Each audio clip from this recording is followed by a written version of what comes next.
So what's up? Kamusta? Ayos ba tayo dyan? So nandito ulit tayo sa may FKM Baliwag branch para sa update natin. At meron pa na sila isang kulay nito. So last time nakita natin yung red and blue. Ngayon naman, meron tayong kulay black dito. And then, meron tayong gold lining. So tutan din natin to para at least may share ko sa inyo magkano nga ba ang presyo nito at yung specification kung sulit nga ba ngayon 2025. Kuha ka rin din natin. Ayos na ayos yan. Hunger inside of me, violently scratching and clawing. The scars multiplying. I need something more in this life. It ain't finding me. Fuck it, I'm done being silent. You see, I need purpose. A reason to think that it's all fucking worth it. A reason to wake up and live in this circus. A reason to fight all my visceral urges. Growing up, never felt like I fit in. I still don't, but it's better when I get wins. On stage, looking out at my best friends. We gon' get real loud till the night ends. I get pissed that I still don't have a top 10. It's a fucking boys club at the top then. Like a bracket, hey.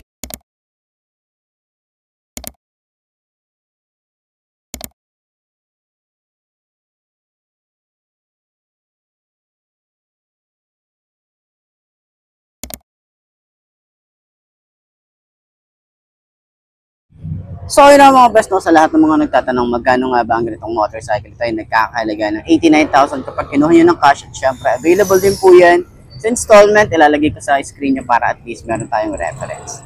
So sa tingin nyo, sulit nga bang presyo niya? At para sa mga gustong bumili, pwede nyo kong i-PM sa aking Facebook page na iMarkMoto 2.0 para at least ma-share ko sa inyo or ma-assist ko kayo para sa motorcycle na to. So, sa mga nakagamit na ganitong motorcycle, baka pwede yung i-share dyan sa comment section. Ano nga ba yung mga nag-experience nyo sa motorcycle na to? Ayos na ayos yan! To get in, I ain't doing that shit, I don't pretend. Yeah, I wanna be the best. Always had a drive that I had to beat the rest. Yeah, put me in the game when there's only seconds left. When the game's on the line, yeah, you see me at my best. I can feel it in my heart when it's beating at my chest. That's when I lock in, getting better every breath. That's when I'm all in, I can handle any threat. I ain't never second guess, I know I can be the best. Let me tell you what I know about life. Yeah, the more that you push and the more that you fight is the more that you learn. What you got deep inside is the more that you learn, and you find out your why. It wasn't ever that cool to be a try-hard, but all the cool kids didn't make it that far. It doesn't take education, it takes smarts. It takes fucking hard work and a full heart. They ain't see the work that I put in. Hindi.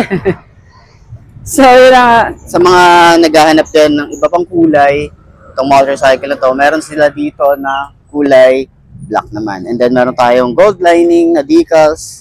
So kung last time may nakita tayo na kulay red and blue, yun talaga kasi parang Iron Man yung dating ano.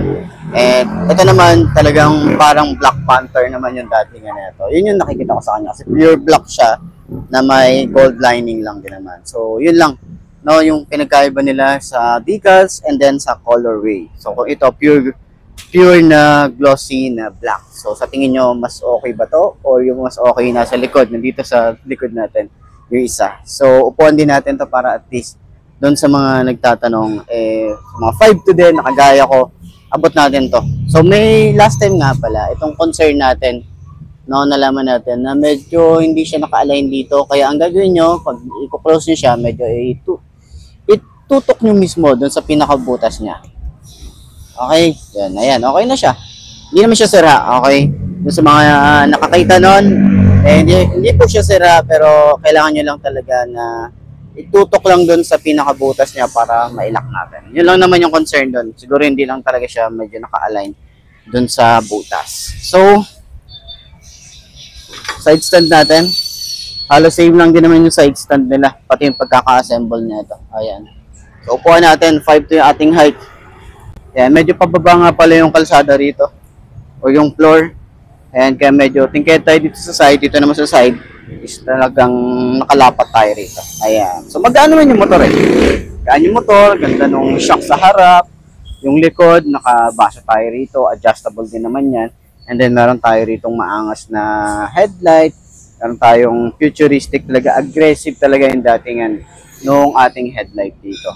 Pero sana dito ginawa nila rito na lahat ng ilaw is naka-LED. Kasi yung signal light natin dito at saka yung sa likod, harap at likod is naka-bulb type pa rin naman siya. Pero sana ginawa na nila na LED lahat para at least, 'di ba? Yun lang naman yung concern natin. So, 180cc sa 89,000, all goods na tayo rito, naka-air cooled. Mas less yung kanyang maintenance compared dun sa naka-liquid cooled. Pero marami kasi talaga naghahanap ng naka-liquid cooled. Okay? Lalo na yung kagaya nito, pangalan na yung kay Motorstar, yung Easy Ride 150 ba? 175. Basta yung katulad din nito, na 150 yata yun, na TBX yun, TBX 150.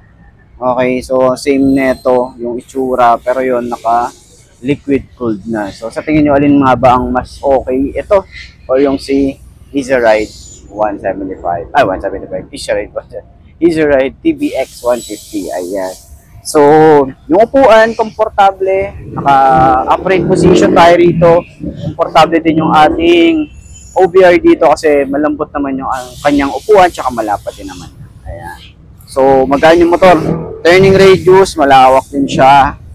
Yung ating floorboard, ayan, may ano pa tayo dito, space pa para sa ating legroom. Ayan. So, kung gusto nyo maglagay ng gamit, pwede naman dito sa harap. Lagyan natin yung bag natin, tapos lagyan natin dito yung ating gamit. Ayan. Pero, siyempre, meron na tayong bracket sa likod, top box na lang. So, kapag bumili nga pala kayo nito, meron na tayong free na helmet and free na top box galing sa SEC Moto Supply. Ayan. So, sa tingin nyo, sulit nga ba? Sa 89,000, meron ka ng ganong freebies. So, yun yung pinagmamalaki at talagang pinaka sulit na freebies na ibibigay ni FKM para sa iyo. So, center stand natin. Okay. Ayan ang itsura natin. Magaan pag sinesenter stand. Ayos.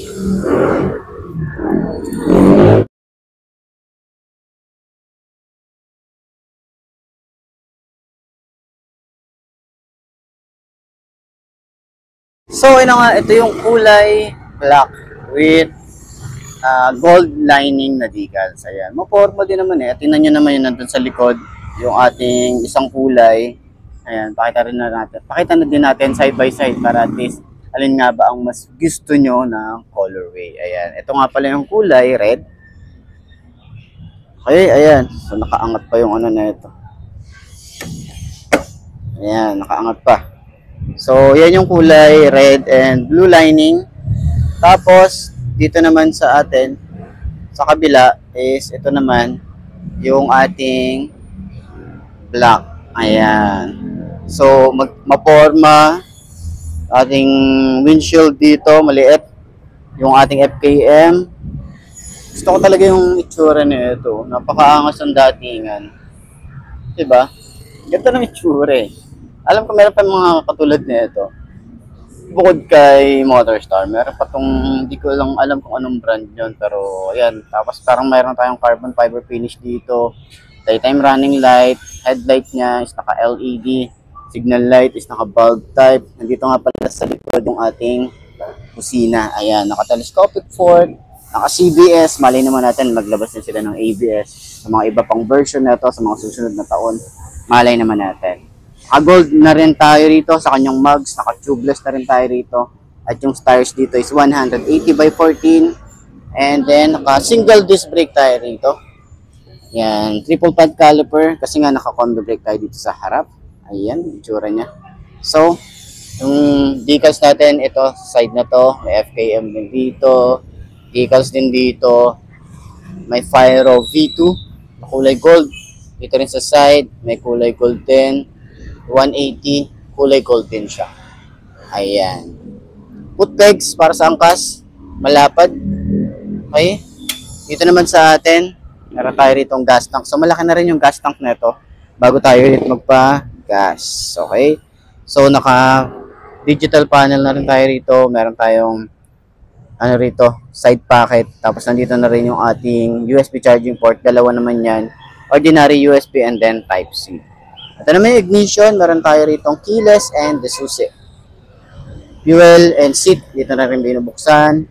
Yung ating upuan, sobrang ganda rin ng kanyang foam na ginamit. Tapos may mga lining din tayo dito. Or may stitches. Ayan. So, ating bracket. Okay, gaya nga na sabi ko, free na po yan, yung kanyang top box. And then may free helmet na rin tayo para sa SEC Moto Supply. Ayan. Naka-air-cooled and futuristic din or maganda rin talaga yung datingan ng kanyang tambucho. Nakapaso na rin. Ayan. So, naka-single disc brake. Meron din tayo rito Kenda na tires. Yung size dito sa likod is 120/70 by 14. Ayan. Maporma at maangas na taillight. And yung ating signal light is naka-bulb type. And meron tayong reflector side by side. Lagay ng plate. May plate light na rin tayo rito. May reflector din tayo rito. Malapad din yung ating fender. And may kickstart. Ayan. Tapos yung ating panggilid dito.